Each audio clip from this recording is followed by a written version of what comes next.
Bismillahirrahmanirrahim. Assalamualaikum warahmatullahi wabarakatuh. Alhamdulillah wa kafa wa salatu wassalamu ala rasulillahi mustafa wa ala alihi wa ashabihi wa man tabi'ahum bi ihsan ila yaumiddin. Jemaah sekalian yang dirahmati Allah Subhanahu wa taala, kita masuk di hari kedua bulan Ramadan ini dan kita juga masuk dalam sesi atau hari kedua kajian belajar muamalah dan wirausaha dengan membedah majalah pengusaha muslim edisi ke-5. Sebelumnya insyaallah kalau antum mau mendapatkan audio atau video dari kajian-kajian ini bisa gabung di Telegram. Ada channel yang sudah disediakan. Kemarin video yang hari kemarin sudah diupload, begitu juga audionya. Adapun ringkasannya sudah bisa dibaca di website Tribun Kaltim. Tadi malam juga sudah diposting dan sepertinya akan dipublikasikan pagi ini. Nah, ada di koran Tribun hari ini. Tapi saya tidak mengatakan antum baca koran ya. Apalagi kalau korannya enggak lagi Ramadan gini, tidak lolos sensor dari perempuan yang tidak menggunakan hijab. Ya, maka ini perlu diperhatikan juga. Bisa hilang nanti pahala. Antum baca lewat website saja. Nah.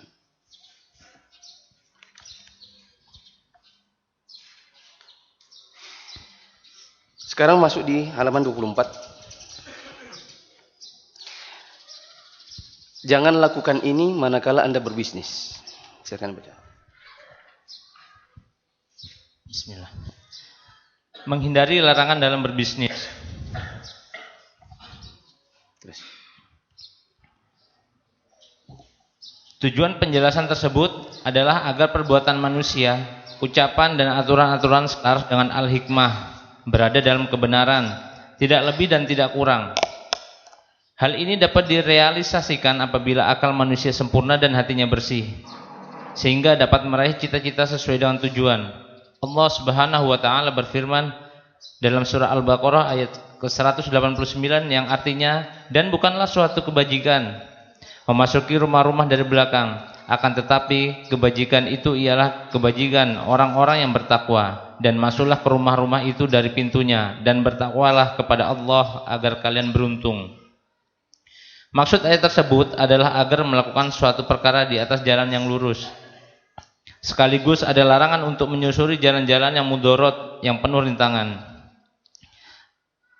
Aryat An-Nadhirah karya As-Sa'di halaman ke-88 yang menjadi landasan utama hal ini adalah sabda Nabi sallallahu alaihi wasallam, Orang yang paling sempurna keimanannya di antara kalian adalah orang yang paling baik akhlaknya. Diriwayatkan oleh Bukhari. Demikian juga sabda Nabi sallallahu alaihi wasallam, tidaklah beriman salah seorang di antara kalian hingga ia mencintai saudaranya seperti mencintai untuk diri sendiri. Sedikit saja yang saya perlu garis bawahi, bahwa ketika akal manusia itu sempurna dan bersih hatinya, maka mereka akan tunduk dalam kebenaran. Kalau orang itu memiliki akal yang sehat, hatinya bersih, maka dikasih tahu kebenaran, maka mereka akan ikut. Ya. Tapi memang kebanyakan manusia tidak seperti itu. Kebanyakan manusia diberitahu kebenaran, maka mereka menimbang dulu dengan akalnya. Oh, kalau menurut saya ini begini, maka begini, walaupun Allah dan Rasulnya bilang begitu. Ya. Misalnya kita kasih tahu bahwa kalau Anda mau beli motor, mau beli mobil, mau beli rumah, jangan Pak Anda ke bank. Jangan Anda ke leasing, karena itu riba. Maka mereka kemudian menentang. Tapi kalau nggak begini, kapan punya rumahnya? Kapan kita punya mobil motornya? Ya. Nanti kalau kita kasih tahu, Anda pernah dengar yang namanya BMT? Baru mereka kemudian buka mata. Ya. Saya punya kajian tiap 2 mingguan di salah satu masjid. Ya. Ketika berbicara soal muamalah, maka orang-orang awalnya banyak yang menentang. Baru hari-hari pertama sudah banyak kesimpulan, sudah banyak kedengaran suara-suaranya. Kan kalau mereka selesai dari kajian, maka duduk-duduk di luar, kemudian ngobrol. Di antara obrolannya, kita kalau ngikutin ustadznya ini kapan punya rumahnya? Kita kalau ikutin ustadznya nggak punya motor nanti, nggak punya mobil. Ya, setelah saya dengar, minggu besoknya kemudian saya ngisi lagi, maka saya kasih tahu. sepertinya saya dengar ada selentingan begini dan begitu. Tertawa orang-orangnya. Ya. Maka saya katakan, kalau bapak-bapak belum mendengar yang namanya BMT, berarti jangan buat kesimpulan dulu. Karena kalau Anda ke BMT, nanti akan Anda bandingkan aturan-aturan syariat yang diterapkan oleh si BMT dengan yang non-syar'i yang diterapkan oleh bank atau leasing. Maka akan Anda dapati jauh lebih enak mengikuti yang aturan syariat. Tidak ada denda keterlambatan. Tidak ada yang namanya riba. Tidak ada dosa. Ya. Kemudian tidak ada yang namanya, kalau di leasing, ya, khususnya di sebagian leasing, ya, Anda pergi ke leasing lalu kemudian Anda beli motor sama mereka, kemudian Anda tidak bayar 2 bulan, 3 bulan, mungkin Anda ketemu tengah jalan sama kolektornya, Anda diberhentiin, sini motornya punya saya. Anda tidak bayar 2 bulan, 3 bulan, Anda diturunkan di jalan. Tapi kalau Anda beli lewat yang caranya syariah, tidak ada sistem begitu. Tidak ada, Anda tidak bayar sekian lama langsung tarik paksa. Kalau Anda beli rumah lewat bank misalnya, di sebagian bank kalau Anda tidak bayar sekian bulan, Anda akan dikeluarkan. Ya, dikeluarkan paksa. Tapi kalau lewat yang syariah, maka tidak boleh yang seperti ini karena ini kezaliman. Ya, maka Anda diberikan keringanan, ditunggu sampai berapa lama Anda tidak mampu, maka kemudian rumahnya dijual. Entah dijual oleh si pihak developernya atau di pihak antumnya. Siapa yang kemudian lebih dulu menjual, hasil penjualannya ditutupi untuk sisa cicilan yang belum terbayarkan. Kalau ada lebihnya maka buat antum. Ini tidak diberlakukan di sebagian lembaga keuangan. Oleh karenanya, orang kalau hatinya bersih, kemudian akalnya sehat, maka insya Allah dikasih tahu dia akan ikut. Ya. Wallahu a'lam bishawab. Terus. Bila kita melihat dunia bisnis pada zaman sekarang ini, dapat dikatakan bahwa amalan mereka jauh dari tuntunan syariat. Tidak jarang sebagian di antara mereka mengambil jalan pintas yang berseberangan dengan norma-norma agama. Padahal Allah telah menurunkan agama dalam rangka demi kebaikan para hamba. Sementara sifat dasar manusia adalah zalim, tapi tidak berilmu. Kalau kita lihat dunia bisnis di zaman sekarang, banyak orang yang ambil jalan pintas tanpa lihat halal haram. Saya tanya, antum mau masuk surga? Jawab, mau masuk surga? Mau. Bagaimana cara masuk surganya? Caranya adalah mengikuti tuntunan Allah dan Rasulnya. Kalau antum kerja di perusahaan, mau mengerjakan sesuatu itu ada SOP-nya. Ada standard operational procedure yang antum harus ikuti supaya antum selamat, supaya perusahaan jalan bagus. Ya, dikasih tahu flowchart-nya, mulai dari ini lakukan ini, kemudian ini, kemudian ini, kemudian ini, nanti sampai selesai. Ya. Ada SOP-nya. Maka supaya perusahaan itu jalan bagus, SOP-nya mulai dari awal sampai akhir diikuti dengan baik. Jangan bikin penyimpangan, jangan belok sendiri. Ya. Kalau ada ini flowchart dari ke sini, kemudian ada decide, ada ke sini, gini sampai terakhir kembali ke termination. Jangan bikin flowchart sendiri. Jangan bikin penyimpangan sendiri.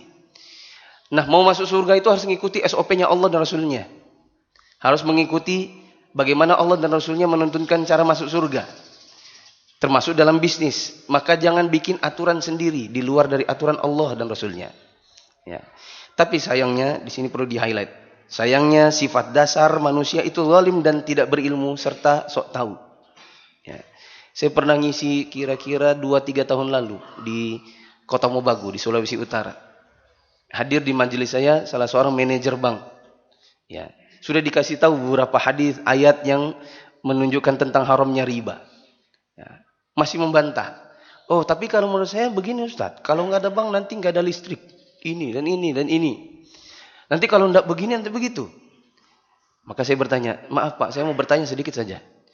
Ketika saya tadi mengatakan Allah melaknat pemakan riba, yang ngasih riba, pencatatnya, 2 saksinya, Anda tidak takut? Ya tapi kan PLN itu jadinya dari ke listrik lalu ke BUMN.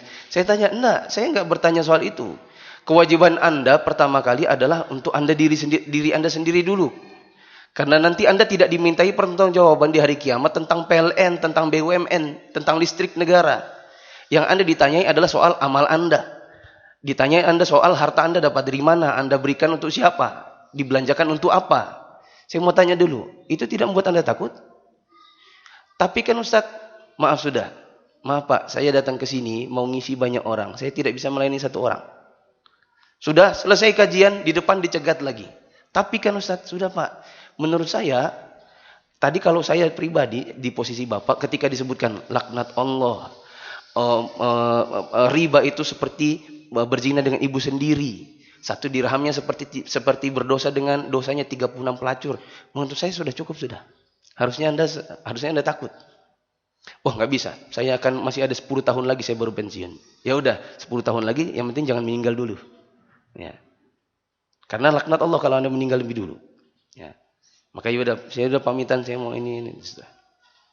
Maksud saya ketemu dengan orang-orang begini, bankir-bankir yang kalau dikasih tahu, Anda mau tahu. Ya. Sudah diberitahu ayatnya, diberitahu hadisnya, ya, tapi mereka kemudian menolaknya. Nah, kata mertua saya tadi subuh, kalau Anda nggak punya nabi yang selain Muhammad, Anda mau cari di mana?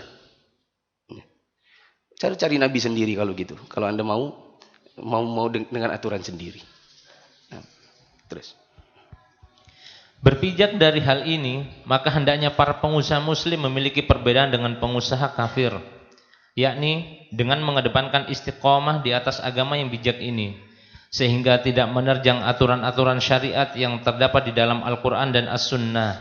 Seorang pebisnis harus istiqomah di atas Al-Quran dan Sunnah. Karena kalau dia istiqomah di atas Al-Quran dan Sunnah, insya Allah harta yang dia dapatkan berkah. Bisnis yang dia bangun, insya Allah langgeng. Tinggal nanti mengembangkannya perlu ilmu-ilmu dasar tentang kewirausahaan. Yang insya Allah kita bahas setiap hari genap, hari ganjil. 1, 3, 5 dan seterusnya. Adapun di hari genap, hari kedua, keempat dan seterusnya, kita bahas fikihnya. Terus. Perlu diketahui bahwa asal muasal muamalah dan bentuk-bentuk perdagangan dan penghasilan mata pencaharian adalah halal dan boleh, kecuali jika terdapat dalil-dalil pelarangan dan pengharaman perbuatan tersebut. Terus. Para pelaku bisnis diberikan kelonggaran dalam mengembangkan usaha mereka, termasuk dalam persaingan. Karenanya, kita perlu mengetahui jenis persaingan usaha yang tidak sehat yang dilarang di dalam syariat Islam. Berikut ini akan disebutkan beberapa hal yang ketika antum berbisnis, maka antum jangan melakukannya. Akibatnya kalau dilakukan, bisnis cepat hancur. Membangunnya susah payah, kemudian dia kolaps seketika. Bisnis itu bangunnya capek, tapi merubuhkannya gampang, sebentar. Ya. Apa saja yang jangan Anda lakukan ketika Anda sedang berbisnis? Pertama, menggunakan bantuan yang berbau mistik atau klinik atau perdukunan. Misalnya pakai penglaris. Antum jualan terus antum pakai jimat atau penglaris. Maka ini jangan dilakukan. Mengapa demikian? Hal ini adalah sangat terlarang dalam Islam karena termasuk amalan syirik. Nabi SAW bersabda, barang siapa yang datang kepada dukun dan membenarkan ucapannya, maka ia telah kafir terhadap apa yang telah diturunkan kepada Nabi SAW. Riwayat Abu Daud nomor 3904. Dalam lafaz yang lain, maka tidak diterima oleh Allah salat orang tersebut selama 40 hari. Yang hadis diriwayatkan oleh Muslim. Nah, kenapa Anda jangan melakukan yang demikian? Karena kalau Anda melakukannya, maka Anda telah dianggap kufur terhadap Al-Quran yang diturunkan kepada Rasulullah SAW. Minimal kalau Anda sekedar datang ke dukun, tapi Anda tidak membenarkannya, maka minimal sholat Anda tidak diterima 40 hari 40 malam, tapi Anda tetap harus mengerjakannya walaupun tidak diterima. Rasulullah SAW mengatakan, man atakahinan aw arrafan wa saddaqa bima yaqul faqad kafara bima unzila ala Muhammadin sallallahu alaihi wasallam. Terus dalam lafaz yang lain, man atakahinan aw arrafan wa sa'alahu an syai' lam tuqbal salatuhu 40 lailah. Sebagaimana yang sudah diterjemahkan dalam artikel yang kita baca ini. Maka jangan mau Anda rugi. Salat 40 hari 40 malam tidak diterima. Tapi kalau Anda mengatakan, ya udah kalau enggak diterima enggak usah dilakukan, maka Anda dapat 2 kali dosanya. Sudah tidak diterima, Anda ke dukun, tidak salat lagi. Ya, maka para ulama kita mengatakan tetap harus salat. Ya, walaupun tidak diterima, supaya dosanya hanya 1. Ya, yaitu dosa datang ke dukun. Nah, adapun kalau dia membenarkan melakukan apa yang dituntunkan oleh si dukun, misalnya disuruh cari kembang 7 rupa tambah darah ayam, kemudian nanti dibuat mandi misalnya, kutilan dah itu. Maka ini dianggap kufur terhadap Al-Quran yang diturunkan kepada Rasulullah Sallallahu Alaihi Wasallam. Bagaimana supaya Anda tidak masuk dalam ranah klinik atau perdukunan? Agar terhindar dari praktik syirik tersebut, maka para pelaku bisnis hendaknya senantiasa meminta pertolongan kepada Allah Subhanahu wa taala dengan berdoa dan bermunajat di waktu-waktu yang dikabulkan doa mereka. Solusinya adalah meminta kepada Allah dan berdoa hanya kepadanya. Yang kedua, hasad, yaitu mereka saya teringat satu kejadian. Waktu saya baru masuk kuliah di Jogja, suatu hari saya dibawa jadi ceritanya ngobrol sama teman. Terus teman bilang, ikut saya yuk gitu. Kami pergi ke sebuah warung steak, tapi bukan steak yang mereknya warung ya. Di Jogja ada warung steak yang mereknya warung. Ya. Ada salah satu warung steak dengan merek yang lain. Saya datang malam-malam bersama teman itu. Kemudian saya kira mau ditraktir makan. Rupanya diajak ke belakang warung itu. Terus saya diajak, terus disuruh saya pegang. Pokoknya begini saja. Tengadahkan tanganmu ke depan. Panas enggak? Enggak. Masa enggak terasa panas? Enggak. Ntar dulu, ini mau ngapain sih sebenarnya? Ya. Udah nanti aja saya jelasin. Rupanya setelah selesai kegiatan kami di belakang warung itu, kami masuk ke dalam, ya, dikasih minum, di meja kursinya itu. Rupanya saya baru tahu teman saya ini punya ilmu-ilmu yang pakai silat-silat nanti ada gitunya lah, tenaga dalam gitu. Oh, ini teman sesama baru masuk kuliah gitu. Maka saya tanya, tadi kejadiannya ngapain sebenarnya? Maka teman ini mengatakan, pemilik warung ini mengatakan bahwa warungnya sudah tidak pernah lagi dikunjungi pelanggan. Ini pasti ada yang ngerjain. Ya. Nah, tadi saya di belakang itu, saya ginikan itu, tanganmu, itu sebenarnya ada jin kamu lagi pegang kepalanya. Kata dia gitu. Oh iya? Iya. Makanya saya bilang panas enggak? Saya bilang enggak. Gitu. Kamu bilang enggak tadi. Nah, terus apa yang kamu lakukan? Ya saya usir mereka supaya jinnya enggak datang. Oh gitu. Itu warung steak dekat kos saya. Kalau mau ngerjakan tugas atau mau belanja sesuatu mesti lewatin itu warung. Memang dia nggak pernah ada yang belanja situ, gitu. Nah suatu hari pas lagi kerja kelompok, saya ajaklah teman, yuk kita ramekan si warungnya itu. Saya traktir, ayo datang. Kami disuguhkan banana split yang esnya saja sudah basi, gitu. Maka saya beritahukan teman saya itu bukan ada jinnya, itu warung menyediakan makanan basi. Ya wajar aja orang gak ada yang mau. Gitu. Jadi ini juga kepada kaum muslimin yang mendengarkannya. Kita ini perlu introspeksi juga. Jangan semua salahkan hantu. Ya. Kasihan hantunya, dia nggak ngapa-ngapain gitu. Permasalahannya Anda jualan Anda nggak enak. Apalagi kalau makan. Saya kan kemarin bilang, Anda jualan makan, salah resep satu kali orang nggak akan datang. Gitu. Anda nekat hidangkan makanan basi, besok-besok nggak akan orang mau beli lagi. Ya. Maka ini jangan ambil risiko. Anda kalau buka warung kuliner, pastikan resepnya kemarin ditulis, resepnya tokcer.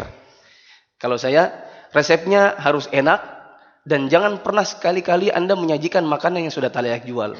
Insya Allah itu hari pertama Anda jualan, besok orang nggak akan datang lagi.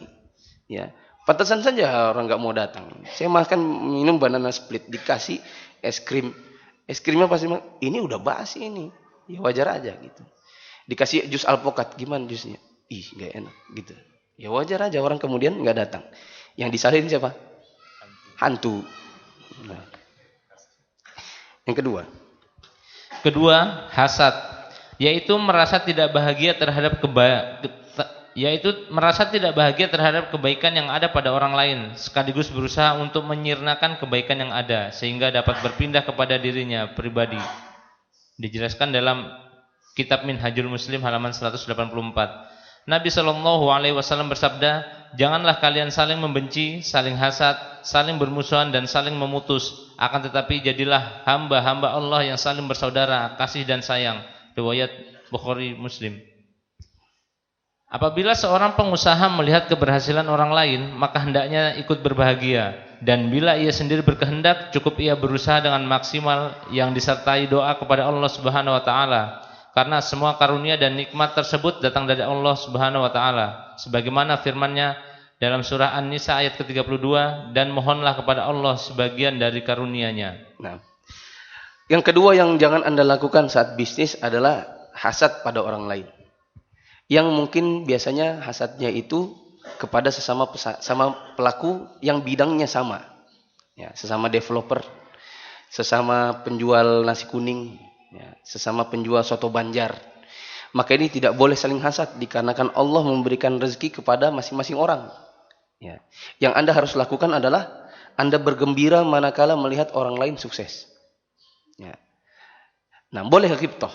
Ya Allah, di antara bedanya ghibthah dengan hasad itu, kalau hasad benci ada suatu nikmat ada pada orang lain dan suka kalau seandainya nikmat itu hilang darinya. Itu namanya hasad.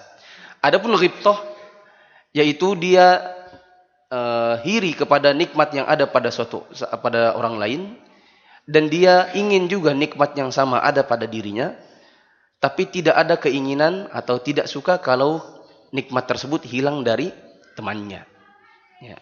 Kalau kata-kata begini, ya Allah, kalau aku tak bisa kurus, gendutin aja teman-temanku. Itu hasad atau ghibthah? Hasad atau ghibthah? Ghibthah. Hasad. Ya, dikarenakan menginginkan nikmat ada pada orang lain hilang dari mereka. Ya. Nah, bahkan sebagian orang mengatakan, saya justru tidak suka belanja di tempat orang yang hasad. Ya. Misalnya kalau kita datang ke tempatnya dia bilang, kalau beli itu nggak usah di sana itu begini, gitu. Itu bentuk-bentuk hasad. Nah, kecuali kalau kemudian ada hubungannya dengan agama. Misalnya, kamu kalau kargo di sini aja, jangan di sana, karena di sana nanti keuntungannya dibuat kegiatan Syiah misalnya. Nah, silakan. Ya, kalau ada hubungannya dengan agama. Kalau kamu beli di supermarket itu, pertama jaringannya sudah banyak, yang kedua itu punyanya orang kafir. Ya, kalau yang di sini kan orang muslim. Nah, ada pun yang seperti ini ada hubungannya dengan agama, maka tidak masalah. Yang tidak boleh adalah kalau kemudian sesama muslim kemudian saling menjelekkan dikarenakan beda rezeki. Ya. Kadang orang itu beda pendapat bukan karena soal pendapat. Ya. Hasad bukan karena soal pendapat, tetapi soal pendapatan. Ya. Nah, terus ketiga, ghis atau berbuat curang, yaitu menyembunyikan aib atau cacat. Hal ini diriwayatkan oleh Abu Hurairah bahwa Nabi Shallallahu Alaihi Wasallam melewati seorang pedagang yang menjual setumpuk makanan. Tiba-tiba Nabi memasukkan tangan beliau ke dalam tumpukan dan mendapati bagian bawah pada makanan tersebut basah. Yang tidak boleh Anda lakukan adalah yang ketiga, melakukan ghish atau kecurangan atau penipuan. Misal contohnya adalah Anda jualan barang yang barang itu cacat, tapi Anda tidak jelaskan cacatnya. Boleh Anda jual barang cacat kalau Anda jelaskan cacatnya. Ya, saya jual motor ini, tangkinya bocor, dan ini cacat yang fatal. Ya, tangkinya bocor, shockbreakernya bengkok. Ya, maka ini boleh, yaitu jualan barang cacat dan cacatnya dijelaskan, boleh. Yang tidak boleh adalah jualan barang cacat, cacatnya disembunyikan. Ya. Ceritanya Rasulullah SAW suatu hari melewati seorang pedagang yang menjual setumpuk makanan, misalnya itu gandum. Lalu kemudian makanan tersebut, kemudian Rasulullah SAW memasukkan tangan beliau ke dalam tumpukan makanan tadi dan didapati di bagian bawahnya basah. Maka Nabi SAW bertanya, ini kenapa kok basah? Maka penjualnya mengatakan, tadi tertimpa hujan ya Rasulullah. Maka Rasulullah SAW kemudian mengatakan, mengapa engkau tidak menaruhnya di bagian atas sehingga terlihat oleh si pembeli? Barang siapa melakukan kecurangan atau penipuan, maka dia bukan golongan kami. Nah, maka ini adalah bentuk larangan kepada seseorang apabila dia menjual barang cacat, kemudian cacatnya disembunyikan. Nah, terus. Misalnya antum bikin minimarket, kalau memang sudah expired, tidak boleh antum jual. Kecuali antum bilang, Antum bikin gini, barang-barang expired gitu. Jual susu tapi susunya expired. Misalnya dia mau buat, kan kalau ditumpah mungkin di tanaman, anggaplah di tanaman nanti jadi pupuk misalnya. Bisa saja. Tapi Anda harus jelaskan expired. Ya, ini sudah expired, tidak boleh lagi diminum. Nah, terus. Di sini terdapat pelajaran penting bagi para pengusaha muslim. Hendaknya jangan hanya sekedar berkeinginan lakunya barang dagangan tanpa melihat aturan syar'i. Maka bagi para pedagang yang melakukan hal ini, hendaknya segera bertaubat kepada Allah dan berkewajiban memberikan yang terbaik kepada para pembeli dengan cara menukar barang atau membatalkan jual beli mereka. Bagaimana kalau sudah telanjur? Barang sudah laku dan barang itu cacat yang kita sembunyikan cacatnya. Maka yang pertama adalah taubat kepada Allah. Yang kedua, tawarkan kepada si pembeli, kalau Anda mau saya kembalikan, saya ganti dengan barang yang lebih baik. Kalau Anda mau, maka kita batalkan saja, kembali uang, kembali barang. Atau kalau Anda mau, dikurangi dengan harga cacatnya. Ya. Jualannya misalnya 13.000, karena itu cacat. Ya. Kemudian dijual, dipotong dengan harga yang cacat. Ya. Misalnya 10.000 berarti kembalikan 3.000-nya. Nah, terus. Keempat, bersumpah palsu dalam rangka melariskan dagangan. Nabi kita telah bersabda, sumpah palsu dalam rangka melariskan dagangan akan menghilangkan berkah. Hadis riwayat Bukhari dan Muslim. Tidak boleh kemudian bersumpah palsu untuk melariskan dagangan, kemudian menyebutkan hal-hal yang tidak ada pada barangnya. Ya. Misalnya apa yang orang jual buat apa? Buat obat-obatan itu apa ya? Kalajengking kah apakah? Tangkur buaya. Tangkur buaya. Bisa bikin anak 100. Ayo. Ini kan sumpah palsu. Ya, menyebutkan hal-hal yang tidak ada pada si barang yang dijual. Ya. Obat. Apa kalau kalajengking itu apanya yang dijual? Nggak tahu. Yang sering orang jual itu apa? Toke. Nah, toke buat Anda putih misalnya. Seperti toke. Maka ini adalah sumpah palsu dan ini dilarang. Ya, Anda harus yang normal-normal saja. Ya, tidak boleh kemudian bahasa iklan Anda iklan yang berlebihan. Nah, terus. Bahkan lebih dari itu, Nabi memberikan ancaman dalam sabdanya, 3 orang yang tidak akan Allah ajak bicara di hari kiamat dan Allah tidak akan melihatnya. Al-musbil, atau yang memanjangkan kain lebih dari mata kaki bagi lelaki. Orang yang mengungkit-ungkit pemberian dan orang yang melariskan dagangan dengan sumpah palsu. Hadis riwayat Muslim. Terkait larangan di sini, maka di antara ancaman orang yang suka melariskan dagangannya dengan sumpah palsu adalah bahwa Allah Subhanahu wa taala tidak akan melihat, tidak akan mengajaknya bicara, dan Allah tidak akan mensucikan dia dari dosa nanti di hari kiamat. Kemudian, hendaknya para pebisnis muslim tidak terkecoh dengan perbuatan ini, tetapi agar tetap senantiasa jujur, berucap yang lurus dan benar, sehingga tetap terjaga nama baiknya dan memperoleh ridho ilahi. Kelima, penimbunan barang dagangan, ihtikar. Misalnya antum sudah mau dekat lebaran, antum punya warung, antum timbun tepung sebanyak-banyaknya, mentega sebanyak-banyaknya, kemudian antum cegah untuk dijual. Ya. Kalau kemudian sudah naik barangnya, permintaan meningkat, kemudian antum keluarkan walaupun dengan harga mahal orang beli. Ini namanya menimbun atau ihtikar.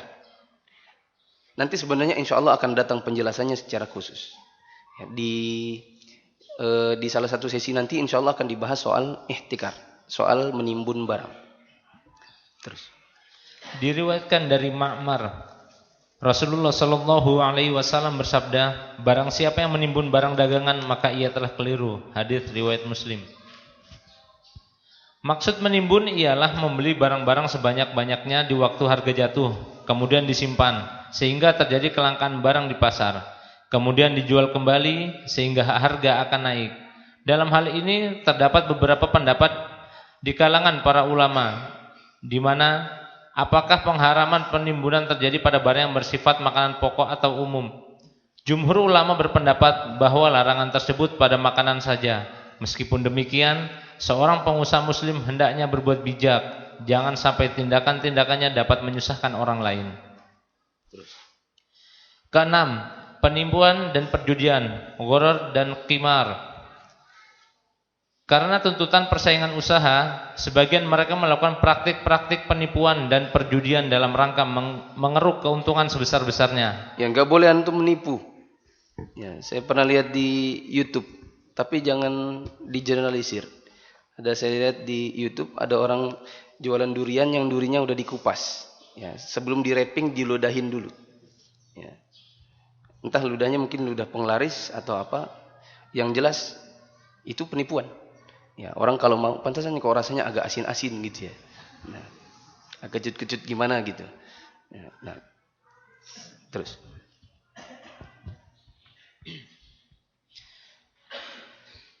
Dalam hal ini terdapat beberapa pendapat kalangan para ulama, di manakah apakah pengharaman penipuan terjadi pada barang yang bersifat makanan pokok atau umum. Jumhur ulama berpendapat bahwa larangan tersebut pada makanan saja. Sudah. Tadi. Yang keenam, sudah tadi antum lewat. Gitu. Oh, ya. Ini pembacanya enggak fokus. Ya. Hal ini telah melanggar sabda Nabi Sallallahu Alaihi Wasallam. Nabi melarang jual beli penipuan. Hadis riwayat Ahmad dengan sanad yang sahih. Tidak boleh pula yang bentuknya judi. Ya, seperti yang kemarin saya contohkan, zaman-zaman dulu ada dingdong. Ya, yang tahu yang umurnya lahirnya 80 90 insyaallah tahu tuh. Dingdong. Iya, tahu dingdong? Anak SMA sekarang enggak tahu, saya tanya. Ya, di situ ada mainan-mainan boneka yang ada penjepitnya, masukin koin 500 ribu dulu, nanti bisa jadi dapat, bisa jadi enggak. Antum senyum-senyum, pelanggan dulu. Ada juga yang bukan boneka, isinya jam tangan dikalungin sama rokok, ya kan? Itu yang antum incar dulu, rokoknya apa jam tangannya. Ya. Maka ini termasuk bentuk perjudian. Ya, tembak menembak, apa? Ada yang lingkaran-lingkaran itu. Lingkaran besar, kecil membesar. Kalau kena tengah nanti dapat sesuatu. Ya. Antum dulu waktu SD suka ke lek-lek yang ada lek-lek yang pakai benang-benang itu enggak? Ya, benang-benangnya diikat, mainannya banyak. Ada uang 1000, ada gambar, ada kelereng gitu kan. Dikasih apa namanya? Tali, antum cabut benangnya. Ya, hilang enggak ada gitu kan. Terus supaya antum apa namanya? Supaya antum menang, yang enggak lihat, antum tarik dulu 5.000-nya bawahnya. 5.000-nya ditarik dulu. Oh, ini benangnya bergerak, berarti benangnya yang ini nih. Iya, 5.000, Le. Ini si pembeli maupun penjualnya sama-sama judinya. Nah, antum ketawa pernah? Nah. Ketujuh, menjual sesuatu yang tidak nyata dan tidak dimiliki. Dewasa ini telah beredar perdagangan yang tidak nyata alias tidak ada kejelasan wujud, hak milik maupun manfaatnya. Padahal Islam hanya membolehkan suatu muamalah perdagangan yang bersifat konkret, yang membawa manfaat bagi kehidupan makhluk hidup. Sebagaimana Nabi telah melarang perdagangan yang tidak dimiliki. Terus. Termasuk dalam hal ini perdagangan manusia, karena manusia adalah amanah dari Allah. Maka tidak layak untuk diperdagangkan, sebagaimana yang dilakukan sebagian pelaku bisnis yang memberikan layanan jasa yang dilarang dalam Islam. Sebagaimana Nabi Shallallahu Alaihi Wasallam bersabda, 3 perkara yang Allah akan menjadi lawannya kelak pada hari kiamat. Seorang yang menjual manusia merdeka, kemudian ia memakan hasilnya. Yang ketujuh yang tidak boleh adalah menjual sesuatu yang antum belum miliki, kecuali nanti pada saat akadnya akad salam, atau akadnya akad istisna. Ini diantara jual beli barang yang barangnya belum dimiliki tapi boleh. Ya. Di antara contoh yang tidak antum miliki adalah jual beli barang yang memang antum tidak berhak untuk memilikinya. Misalnya jual beli organ tubuh. Ya, banyak fatwa para ulama tentang hal ini. Menjual belikan organ tubuh itu terlarang. Tapi mendonasikannya insya Allah boleh. Ya, misalnya menjual belikan retina. Retina atau kornea itu yang biasa dipindah-pindah? Atau juga kornea. Jual beli ginjal, ya. Jual beli jantungkah misalnya, atau jual beli manusia itu sendiri, maka itu terlarang. Adapun mendonasikan misalnya retina, wallahu alam masih ada para ulama kita yang bolehkannya. Terus. Kedelapan, riba. Hindari riba. Misalnya pinjam modalnya ke bank. Ya. Tidak boleh pinjam modal ke bank karena itu nanti riba. Ya. Kalau bank syariah Ustaz, di Indonesia ini bank syariah tidak bisa begitu-begitu. Ya, karena dia terikat dengan peraturan OJK, Otoritas Jasa Keuangan. Maka tidak bisa pinjam ke mereka. Beli barang kepada bank itu sebenarnya tidak bisa. Ya, bank itu terlarang jual beli barang karena dia di bawah Otoritas Jasa Keuangan. Yang di bawah OJK tidak bisa beli sesuatu jual, beli jual. Yang ada antum itu diutangi. Meskipun itu di bank syariah. Ya. Jadi kalau antum mau cari modal, di antara modal itu satu modal sendiri walaupun sedikit. Nanti sedikit lama-lama banyak. Kemudian modal yang lain adalah utang qardul hasan kepada orang lain. Utang murni. Ya. Orang menghutangkan antum dengan tujuan baik untuk menolong. Contoh yang lain dari untuk dapatkan modal adalah antum berakad mudharabah dengan orang lain. Antum punya keahlian, orang lain punya dana, maka antum bekerja sama. Ya, di mana antum jadi pekerjanya, orang lain jadi pemodalnya, kemudian nanti keuntungannya dibagi dengan persentase yang disepakati. Atau antum bisa murabahah. Ya, murabahah misalnya minta belikan dulu, kalau kemudian dijual kepada antum dengan keuntungan yang juga sudah disepakati. Misalnya antum mau bikin rumah makan. Ya, antum butuh kompor, meja makan, alat-alat dapur, piring dan yang lain-lain. Antum tidak punya modal untuk ini, maka antum minta kepada orang lain untuk dibelikan dulu. Sudah dia beli jadi miliknya, kemudian dijual kepada antum dengan keuntungan yang sudah disepakati sebelum dia beli. Ya, saya tidak panjang lebar di dalam masalah ini, tapi ini adalah contoh-contoh orang bisa punya modal. Ya, walaupun dia belum ada uang saat itu. Yang penting jangan riba. Coba dibaca. Banyak pelaku bisnis yang mempraktikkan riba dalam usaha mereka guna mendapatkan keuntungan yang berlipat. Hal ini dilakukan oleh pengusaha-pengusaha yang kelebihan uang. Sebaliknya, para pengusaha yang tidak memiliki uang atau modal, mereka secara mudah memutuskan untuk mencari pinjaman-pinjaman kepada bank ribawi yang memberikan sedikit bunga. Dulu waktu saya jadi pembina UKM, ada UKM-UKM yang setelah dia menang, misalnya menang kontes pangan, menang festival pameran pangan. Nanti kalau sudah menang, kemudian nanti ada bank-bank tertentu yang datangi, minta alamat, tukar kartu nama, kemudian nanti ditawari kredit. Gini Bu, nanti untuk mengembangkan ini Bu, nanti ini bagus gini-gini. Utang sama kami saja, nanti kami biayai begini dan begitu. Ya. Maka saya bilang kepada UKM-UKM yang saya bina khususnya, jangan pernah lari ke bank kecuali untuk nyimpan uang atau transfer. Tapi kalau untuk pinjam-meminjam dengan mereka, jangan mau. Ya, nanti bisa bangkrut usaha antum. Karena memang banyak contoh di mana usaha ketika dibangun dari riba, atau kemudian dibangunnya tadinya baik, kemudian masuk ke ranah riba, maka kemudian usahanya kolaps. Ya. Secapek membangunnya, runtuhnya seketika.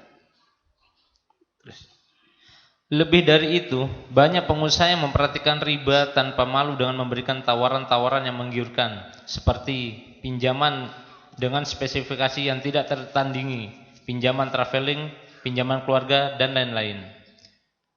Padahal dari sahabat Samurah bin Jundub radhiyallahu anhu dari Nabi sallallahu alaihi wasallam bahwa beliau pada malam Isra dan Mi'raj, beliau didatangi dua malaikat lalu berkata, "Marilah ikut bersama kami."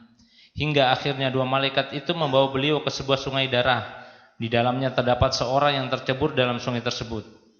Sementara di tepi sungai ada seseorang yang di hadapannya terdapat setumpuk batuan besar yang digunakan untuk melempari orang yang berada di tengah sungai yang hendak keluar ke tepian. Sehingga dilempar mulut orang tersebut dan terjatuh kembali ke tengah sungai darah. Dan kejadian tersebut diulang-ulang hingga Nabi sallallahu alaihi wasallam bertanya tentang siapa mereka. Kemudian dijawabnya tentang orang yang tercebur ke dalam sungai darah dan dilempari tersebut adalah pemakan riba. Nabi sallallahu alaihi wasallam bersabda, riba memiliki 70 pintu. Yang paling ringan adalah seseorang menzinahi ibunya sendiri. Menzinahi ibunya sendiri. Saudaraku yang semoga dirahmati Allah. Nah, larangan yang ke-8 tadi adalah riba. Di antara dalil yang menyatakan haramnya riba adalah kisah dari Samurah bin Jundab. Di sini disebutkan Samurah bin Jundub. Hadis ini riwayat At-Tabrani, di mana Rasulullah, di hadis riwayat Bukhari, afwan, di mana Rasulullah sallallahu alaihi wasallam pernah dibawa oleh dua malaikat berjalan ke suatu tempat. Beliau bertemu dengan orang yang dibelah wajahnya. Kemudian bertemu lagi dengan orang yang ditumbuk kepalanya dengan batu. Bertemu dengan laki-laki dan perempuan yang dibakar dalam bangunan yang mirip seperti cerobong pembakaran. Kemudian bertemu dengan laki-laki tua yang berkeliling bersamanya anak-anak kecil yang banyak. Kemudian bertemu lagi dengan ada seseorang di dalam sungai berenang-renang. Kemudian di pinggir ada orang melemparinya batu. Dalam riwayat yang lain yang saya baca, laki-laki itu berenang ke tepian, lalu kemudian mulutnya dibuka dengan paksa, kemudian dijejali dengan batu-batu. Lalu kemudian dia berenang ke sungai itu lagi sampai habis batunya, kemudian dia kembali lagi. Ya, dan seterusnya. Yang di akhir ini, ketika ditanya oleh Rasulullah SAW, siapa laki-laki yang di sungai darah itu, yang dijejali dengan batu atau yang dilempari dengan batu, maka malaikat mengatakan dia adalah seorang pemakan riba. Rasulullah SAW juga mengatakan riba itu memiliki 73 pintu. Di sini dikatakan 70-an pintu. Di mana pintu yang paling ringan setara dengan orang berzina dengan ibunya sendiri. Maka saya ringkaskan beberapa hal yang Anda jangan lakukan ketika Anda bisnis. Sekali Anda lakukan, kalau Anda terjun ke dalamnya, insya Allah itu akan membuat harta Anda tidak berkah. Bisnis yang Anda bangun, insya Allah akan segera mengakhiri hidupnya.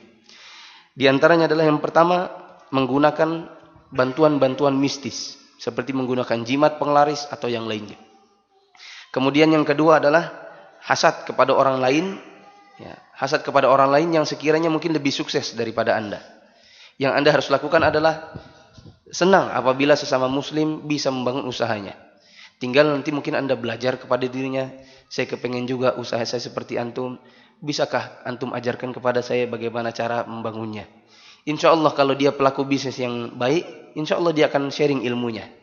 Insya Allah dia akan ajarkan bagaimana cara antum membangun bisnis itu dengan lebih baik. Kemudian yang ketiga adalah dilarang berbuat ghish, ya, atau berbuat kecurangan. Misalnya antum menjual barang itu punya aib, tapi antum sembunyikan aibnya, tidak dijelaskan. Yang keempat adalah bersumpah dengan sumpah palsu supaya dagangan cepat laris. Yang kelima adalah ihtikar atau menimbun barang dagangan. Nanti insya Allah ada penjelasan khusus. Yang keenam adalah berjudi. Dan juga termasuk diantaranya menipu. Kemudian yang ketujuh adalah menjual sesuatu yang antum tidak miliki di luar dari akad-akad yang memang diperbolehkan seperti istisna atau salam. Nanti insya Allah kita akan bahas istisna dengan salam ketika nanti membahas jual beli online. Kemudian yang ke-8 adalah masuk dalam ranah riba. Entah antum pinjam modal di tempat-tempat riba seperti bank, leasing, kemudian asuransi, atau justru antum yang punya bisnis riba. Ya, biasanya bisnis uang, rentenir, atau justru antum bikin banknya. Ya. Nah, ini adalah hal-hal yang hendaknya yang harus dijauhi oleh seorang yang berwirausaha. Penutup. Saudaraku yang semoga dirahmati Allah, demikian sekilas larangan-larangan yang termaktub dalam Alkitab dan As-Sunnah seputar persaingan bisnis. Ini penting agar tidak terjerumus pada persaingan yang tidak sehat lagi dimurkai Allah Ta'ala. Ketahuilah kefakiran dunia, sedikit penghasilan dan keuntungan ini lebih baik daripada dihadapkan di suatu hari di mana kita tidak mampu lagi bersabar menahan azab Allah yang dahsyat. Rezeki ada di tangan Allah. Dan keselamatan dalam agama adalah lebih berharga daripada harta dunia. Allah berfirman dalam surah At-Talaq ayat kedua sampai ketiga, barang siapa yang bertakwa kepada Allah, niscaya dia akan memberikan jalan keluar dan diberinya rizki dari arah yang tidak disangka-sangka. Dan barang siapa yang bertakwa kepada Allah, niscaya dia akan memberikan kecukupan. Wallahu a'lam bishawab. Hal-hal yang penting untuk diperhatikan sebagai penutup, bahwa larangan-larangan tadi bila antum kerjakan, maka ini akan merugikan antum baik di dunia maupun di akhirat. Yang kedua adalah bahwa seorang muslim harusnya punya prinsip sedikit tapi halal lebih berharga daripada banyak tapi haram. Begitu juga dia harus memiliki prinsip bahwa kemaslahatan dia nanti di akhirat itu harus dijadikan faktor yang dijadikan sebagai tujuan yang paling penting dibandingkan dengan harta yang sifatnya hanya duniawi yang juga tidak akan dibawa mati. Tidak ada seorang pun di muka bumi ini khususnya yang beragama Islam yang kafannya dikasih kantong. Mengapa demikian? Mengapa kafan tak pernah dikasih kantong? Karena antum kasih uang 5 juta, 50 juta, 100 juta, antum tidak akan bisa beli malaikat. Emangnya antum dikubur di surga nanti punya orang dalam, kata orang. Ya. Kalau di dunia mungkin antum punya orang dalam masuk nyogok bisa. Tapi di akhirat nanti uang-uang tidak akan berharga. Yang berharga hanyalah amalan. Antum punya harta yang sifatnya halal dan antum bisa gunakan untuk beribadah kepada Allah Subhanahu wa taala. Wallahu a'lam bishawab. Ada pertanyaan? Assalamualaikum warahmatullahi wabarakatuh. Waalaikumsalam. Saya Fatman. Saya jualan di pasar seperti alat dapur, seperti cobek gitu. Itu kalau ada orang cari barang saya tidak ada.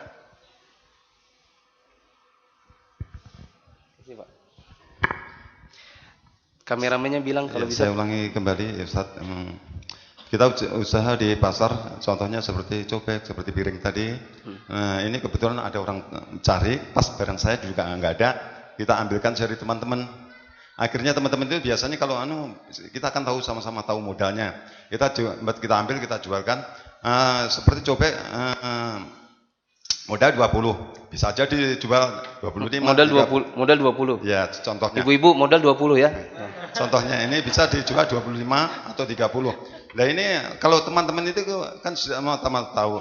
Pas kebetulan saya 25 pun dia umumnya atau teman-teman dikasih. Lalu kebetulan saya jual orangnya gampang gitu, nggak nawar. Jadi 30. Jadinya untungnya kan itu yang saya kasihkan teman saya yang punya modal tadi 25, yang 5.000 buat saya gitu. Itu kira-kira itu halal atau tidak gitu. Kedua kalinya ini sikap yang baik atau tidak? Biasanya kalau kebanyakan itu ada teman orang sudah belanja ke sana, lewat kita bertanya di tempat kita. Biasanya kita itu ngasih tahu harga yang paling rendah gitu. Pak mutakhirnya yang beli tadi yang di sana tadi kaget, wih, tahunya di sini aja gitu. Itu gimana? Sikap gitu baik atau tidak? Gitu. Terima kasih. Saya paham pertanyaan pertama dulu, nanti saya tanya lagi yang kedua. Yang kedua saya nggak paham. Pertanyaan pertama adalah saya jualan cobek atau alat dapur lainnya. Ada suatu ketika pembeli mencari suatu barang tapi saya tidak punya. Karena kami jualannya beberapa kios, maka saya bilang saya belum punya, nanti saya ambilkan. Bahkan kita bilang, oh ada gitu ya. Ada cobek Pak, lagi nggak ada, nanti bilang, oh ada. Adanya dapat dari mana? Pindah ke sebelah, ya kan? Kan penjualan sepatu juga gitu ya. Yang di Kelandasan dari tahun 90-an 80-an itu jualan sepatu serombongan. Ada sepatu Ardiles Bu. Oh ada. Loh kok keluar orangnya? Dia pindah ke sebelah nyarikan gitu ya. Bolehkah seperti ini? Pertanyaannya nanti sistemnya gimana? Sistemnya dia kan mau beli, ibunya mau beli berapa? 25.000. Yang bagus, ini yang bagus ya. Yang bagus adalah antum ke sebelah, bilang sama dia akadnya konsinyasi. Ya. Di mana saya jualkan hargamu berapa? 25.000. Nanti saya jualkan Bapak biasanya jual cobek berapa? Ya itu kalau masalah keuntungan tergantung ini tawar-menawar pembeli, iya. Tergantung pembeli. Iya. Biasanya nawarkan dari modal kan 20 tadi. Iya. Biasanya buka harga berapa? 35. 35. Iya. Iya. Gede juga untungnya. Iya. Ini memang barang langka, Ustaz. Cobek kali kah? Iya. Nggak boleh jual cobek semen ya? Nggak boleh. Kita harus apa adanya. Kalau semen bilang ya, ini semen. Betul. Ya. Insya Allah nggak dibeli kalau semen. Kalau orang yang tahu. Pakai batu kali. Nah, antum datang ke sebelah, bilang, saya tahu kan modalnya 20. Bilang tak jual kan 30.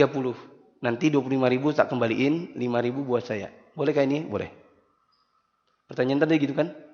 Bapak ke sebelah, bilang sama penjualnya itu yang sesama, berapa modal kan 20? Iya.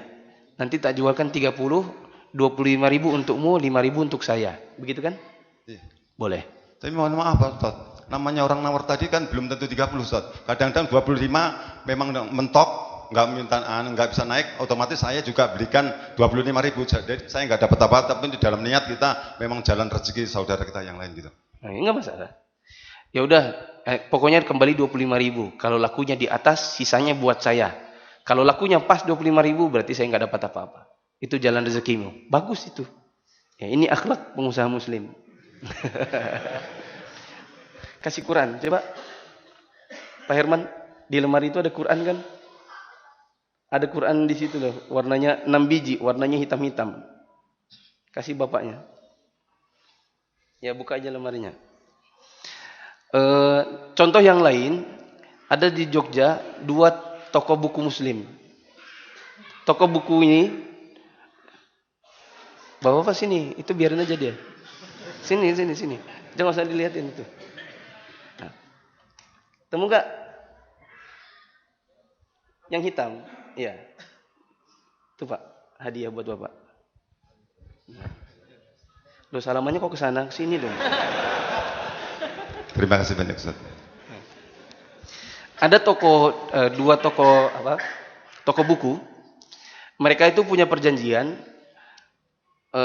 Kalau saya nggak punya buku, saya ambil kepada kamu, saya tahu misalnya diskonnya 30. Maka untuk saya diskonnya harus 25.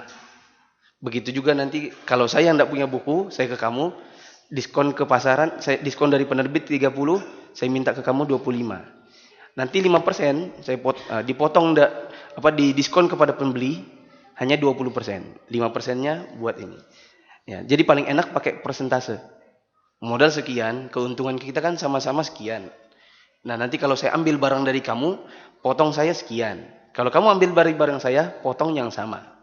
Jadi kapan kita punya kebutuhan bisa saling tukar-tukaran. Maka ini boleh. Bagus malah. Pertanyaan kedua? Yang kedua masalah akhlak Ustaz.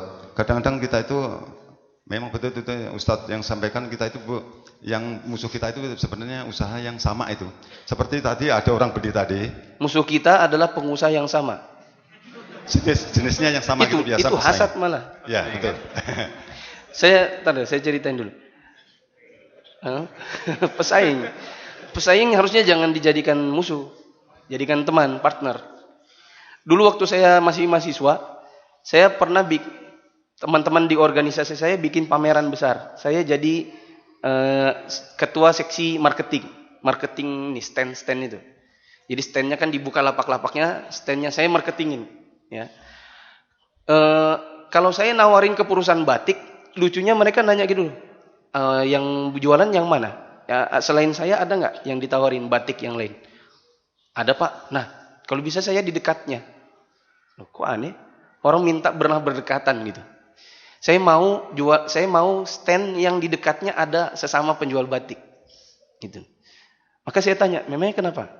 Karena kalau dia nggak beli di situ, mesti belinya di sana, di saya. Kalau mestinya nggak beli saya, pasti beli di situ. Gitu. Jadi memang dia cari berkumpul bersamanya dengan asumsi Allah kasih rezeki yang manapun dari mereka terserah. Yang penting ketika bersama maka pengunjung akan tahu dan tidak repot mencari baju batik. Kalau nggak ke sini ya ke sini, kalau nggak ke sini ya ke situ. Itu malah bagus, ya kan? Malah bagus penjual-penjual yang berkumpul bersamanya. Nah, tadi kata-katanya mungkin salah. Ya, musuh kita adalah yang sesama. Oh, jangan. Ya. Musuh kita itu adalah setan. Ya. Terus? Tapi alhamdulillah Ustaz ini latihan sabar juga. Saya belajar kalau ada teman-teman kita kadang-kadang jualannya sama. Saya nggak punya barang, saya kasih tahukan sebelah saya. Tapi alhamdulillah kadang-kadang di situ akhirnya borong. Padahal yang diborong itu saya juga punya. Cuma awalnya aja itu alhamdulillah saya juga belajar bersyukur. Yang saya tanyakan tadi, yang kedua tadi begini, biasanya kita itu seperti Mas A ini sudah beli. Saya lihat, saya juga jualan. Namanya Mas Subhan. Mas Burhan ini kan sudah beli bakaran sate. Lewat mau cari yang jepitannya nggak ada di sana, beli di tempat saya. Dia itu tanya sama Mas Buram, tanya sama saya, bakaran sate itu berapa? Akhirnya biasanya orang itu kadang-kadang saya ngasih harga yang rendah soalnya tahu dia sudah beli di sana gitu. Itu sikap kayak itu kayak apa itu? Yeah. Jadinya Mas Burman tadi kan kaget, wah tahunya di sini aja beli, tahunya di sana mahal betul. Kadang-kadang begitu. Balik ke cobek aja tadi, cobek mah. Nah, ibu beli di mana tuh cobeknya? Di sebelah berapa? 35. Wah kalau di sini 30, gitu. Boleh gitu? Nggak boleh. Ya, itu namanya menjatuhkan orang. Ya, itu persaingan tidak sehat. Kalau dia tahu, mesti kelahi nanti. Ya kan? Besok aku jadikan 20 aja, katanya. Aku tak minusin 15. Nah. Jadi nggak sehat semua. Tapi kalau dia nggak nyebutkan harga kan, cuma sudah tahu sudah beli gitu aja. Bertaruh kita tahu harga, ngasih tahu harga yang murah, soalnya kita juga nggak tahu harganya berapa, nggak tahu. Yang penting kita ngasih harga, tidak tanyain aja yang murah gitu. Iya, tidak apa-apa. Bapak jualan dengan harga yang Bapak mau. Saya jualan 30. Walaupun nanti dia bilang, wah di sebelah 35, coba tahu tadi beli di sini aja. Nah, itu jangan setelah itu diteruskan, iya Bu, besok-besok beli sini aja. Nah, itu pokoknya ada unsur menjatuhkan orang, jangan. Ya, adapun bersaing dengan sehat boleh. Ya. Berapa ini? 1.500.000. Jangan nanti antum nanya lagi, kalau sebelah berapa? 1.600.000. Makanya besok sini aja. Itu nanti malah kalau dia tahu berkelahi. Ya, kalau orang itu sebelahnya tadi bilangnya di situ, kalau coba tahu beli di situ aja. Orangnya pergi lagi kembali ke ini, ya, mengembalikan barangnya. Ya. Maka jangan. Ya. Bersaing dengan sehat boleh, tapi bersaing yang kemudian dengan kalimat-kalimat menjatuhkan orang jangan. Nah, ada lagi? Jauh di belakang, silakan. Waalaikumsalam warahmatullahi wabarakatuh.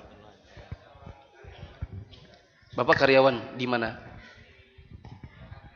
Batakan. Perusahaannya? Merek. Bidang apa itu? Bidang untuk di pertambangan. Bidang pertambangan. Jadi suppliernya atau jadi kontraktornya atau perusahaan tambangnya? Jadi suppliernya, Ustaz. Nah, terus? Yang menjadi pertanyaan saya, bila kita memutuskan usaha dengan menggunakan modal dari JHT, jaminan hari tua, di situ ada uang pengembangan hasil. Yang menjadi pertanyaan saya, apakah itu termasuk riba atau bukan? JHT termasuk asuransi, ya kan? Di mana asuransi itu kalau tidak ada paksaan, kita ikut dengan sukarela, maka haram. Tidak boleh ikut asuransi secara sukarela. Misalnya antum datang ke pusat perbelanjaan, ada orang, Pak, hari tua sini Pak, hari tua. Kenapa? Asuransi. Ya. Termasuk juga kalau ke bandara, kan ada mbak-mbak yang pakai stand. Mari Pak, asuransinya. Antum datang sukarela beli, terlarang, haram. Tapi kalau dipaksa, misalnya suka nggak suka kerja jadi karyawan, maka gaji langsung dipotong dijadikan jaminan hari tua. Maka ini dengan paksaan. Halal tidak mengapa, tapi yang halal buat Bapak hanyalah yang memang dipotong dari gaji Bapak. Pengembangannya tidak boleh. Jadi nanti kan kalau sudah diambil jaminan hari tuanya, kan bisa diketahui itu. Oh, uang saya yang aslinya sekian, pengembangannya sekian. Pengembangannya tidak boleh diambil untuk kepentingan pribadi. Pengembangannya adalah hasil riba, di mana Bapak harus menyedekahkannya untuk fakir miskin atau disalurkan untuk kepentingan umum dengan niat bukan niat sedekah dapat pahala, dengan niat takhallus, yaitu niat untuk menghilangkan harta riba dari harta Bapak. Adapun yang memang dipotong dari perusahaan, yang memang asli gaji, boleh. Sudah? Nah. Ada lagi? Satu? Ya, itu terakhir. Ambilkan Qur'annya satu lagi. Buat Bapak itu.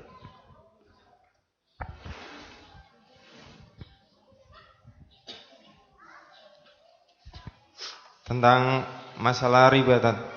Ya. Jadi orang yang bekerja orang yang mengambil, orang yang mencatat dengan berkaitan dengan riba, dia terkena dosa riba gitu. Bagaimana kalau kita bekerja kepada perusahaan yang perusahaan memang itu punya hutang kepada bank gitu loh. Artinya mengandalkan dana dari bank. Bagaimana hukum kita bekerja sebagai karyawan di perusahaan tersebut? Terima kasih.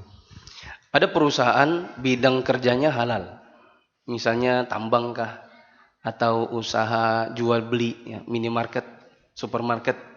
Tapi modal yang dia ambil dari bank.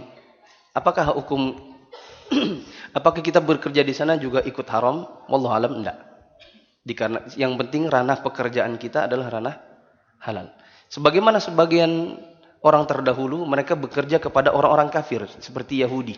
Dan Yahudi adalah pemakan riba sejati. Ya. Orang Yahudi dulu adalah pemakan ribanya. Ya, mereka adalah pelaku-pelaku riba. Tetapi banyak kejadian di mana orang-orang atau kaum muslimin, baik Nabi maupun para sahabat pun ada muamalah dengan mereka. Seperti misalnya Rasulullah SAW dikasih makanan yang makanan itu sudah diracuni. Beliau tidak tahu dan beliau makan. Makanan itu berasal dari wanita Yahudi. Wanita Yahudi termasuk pemakan riba dulunya. Ya. Atau orang Yahudi dulu adalah memang pelaku riba sejatinya. Ya. Maka Rasulullah SAW tetap memakannya. Ya. Kemudian ada muamalah-muamalah di mana sebagian orang bekerja kepada orang Yahudi terdahulu. Maka wallahu alam ini adalah salah satu contoh bolehnya. Ya.